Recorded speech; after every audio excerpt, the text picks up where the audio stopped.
तुम्ही कल्पना नाही करू शकत सिरोंचा, एटापल्ली आणि अहेरी भागातली स्थिती काय होती।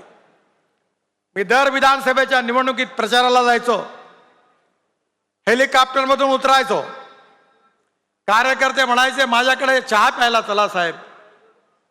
माझ्या बाजूला 3 पोलीस उभे राहायचे आणि मला हळूच एसपी कानात म्हणायचा, साहेब लवकर लवकर इथून तुम्ही निघून जा, फार कठीण परिस्थिती आहे, तुम्ही जास्त वेळ थांबू नका। मी भाषण द्यायचो आणि निघून जायचो। आज त्या जिल्ह्यामध्ये सामाजिक आर्थिक शैक्षणिक दृष्ट्या मागासलेल्या जिल्ह्यामध्ये 10,000 आदिवासींच्या तरुण मुलांच्या हाताला काम देण्याचं काम आपल्या सरकारने केलं आणि आता हा जिल्हा पुढल्या 5 वर्षामध्ये महाराष्ट्राला सगळ्यात जास्त रेव्हेन्यू देणारा जिल्हा झाल्याशिवाय राहणार नाही, हे आपल्या सरकारने केलं। हे ठरवून झालं, मी याचा साक्षीदार आहे।